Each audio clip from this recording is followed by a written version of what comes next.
Her message arrived at 2:14 a.m. A single line, no explanation, no apology. Come back, please.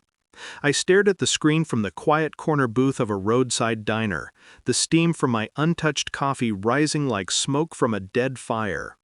The same woman who, 7 nights earlier, on a birthday dinner I planned, paid for, and pretended to care about, leaned back in her chair, looked me straight in the eye and said, "You know what the best gift would be? If you left my life." Her smile was soft, almost gentle, like she was setting down a burden. I remembered nodding slowly, as if absorbing a business proposal, not a marriage collapsing in a single breath. I left her at the restaurant, walked out into the cold, and didn't return. By sunrise, I had transferred the house to an anonymous buyer. By noon, the accounts she depended on were frozen, each one clicking shut with a sterile finality she'd never expected. By night, I was gone. No note, no argument, just absence. And now? Now she was begging. The message kept glowing on the screen, desperate and clinging, like a hand reaching from under deep water. I exhaled once, slow. Something had crumbled in her world, something she never thought would crack. And I already knew this was only the beginning. It hadn't started on her birthday. It started months before, quietly, like rot beneath polished wood. The late-night work calls, the sudden need for privacy, the muted phone screen she kept face down, as if the light from another man's message might burn us both. I noticed everything. I always do. But suspicion requires patience. You don't survive betrayal by reacting. You survive by watching. The first real fracture came on a Wednesday. She stepped into the hallway to take a call. She thought I was asleep. Her voice was soft, warmer than it ever was with me. I heard only 6 words. Tonight was perfect. Same time Friday. My breath stopped mid-inhalation. Not because of the words themselves. Betrayal carries no originality. But because of the tone. She sounded alive, more alive than she ever was with me. I didn't confront her, didn't follow her, didn't call the number back. I simply watched the shift unfold, every detail cataloged with cold precision. The new perfume she didn't wear for me, the way she dressed with a type of care she never offered our marriage, how she drifted through the house with a secret tucked behind her ribs, believing I was too blind to see. But blindness was never my flaw. I waited through her smiles, through her distance, through the nights she came home smelling faintly of something that wasn't ours.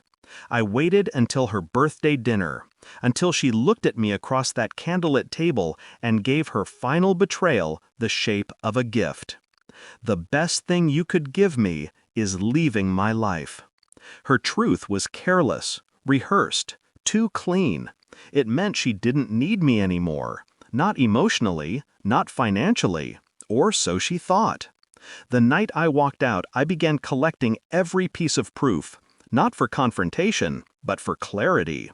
Her phone records were easy. She used my account, a mistake she never noticed because she believed her secrets made her powerful.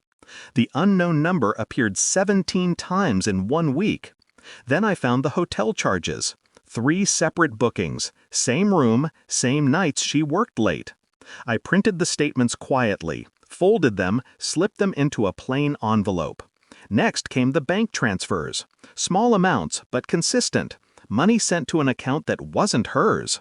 Someone she was helping, or keeping. DNA tests weren't necessary. There were no children to question, no paternity to doubt. But I did check one thing: her location history. I followed the coordinates on a map until they formed a pattern, circling back to a luxury apartment downtown, a building she once called too expensive when I suggested we moved closer to work. I didn't visit, didn't stalk, didn't step anywhere near the place. I simply added it to the growing folder of truth. All the while, she lived her life uninterrupted, believing she had finally shed the weight of me. She had no idea what I was doing, no idea what was coming. When I sold the house, I timed it perfectly. When I froze the accounts, I ensured she couldn't unfreeze them. When I vanished, I made myself untraceable.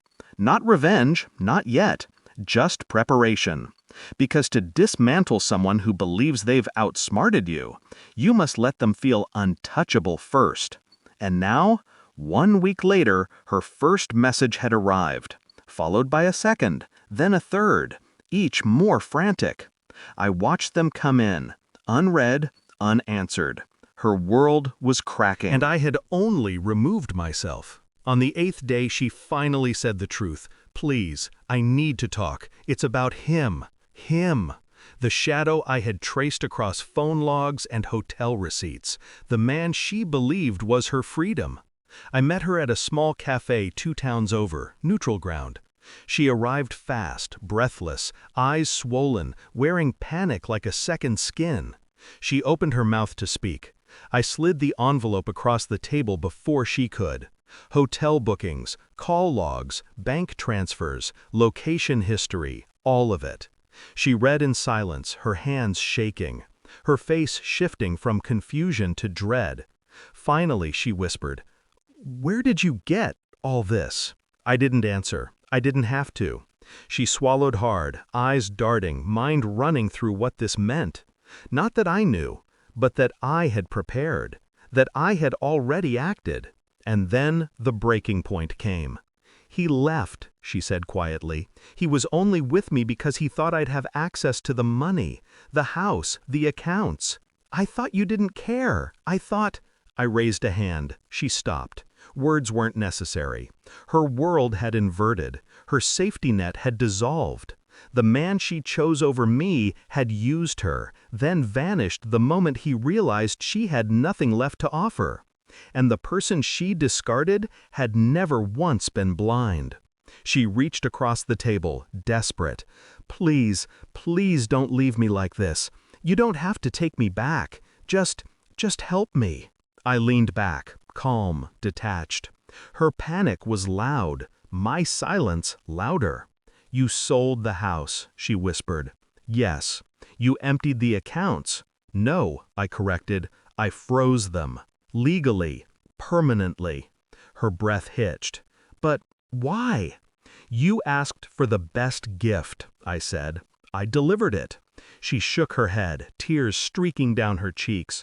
"I didn't mean it. I was angry, confused." "You were certain," I replied. "Certainty doesn't need interpretation." She reached for my arm. I moved it away before she touched me.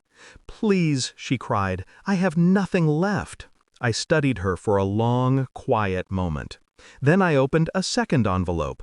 Inside was a final set of documents, a simple notarized letter confirming she had willingly requested separation at the restaurant. Her words recorded, signed, witnessed by the staff, her own voice binding her fate. She froze. "You planned this?" "No," I said softly. "You did." I just listened. Her face collapsed. The psychological punch landed cleanly. No shouting, no chaos, just the truth delivered with surgical precision. She had betrayed me for a man who never wanted her. She had discarded me, believing she was moving up. Instead, she stepped off a cliff she built herself. And I simply stepped aside.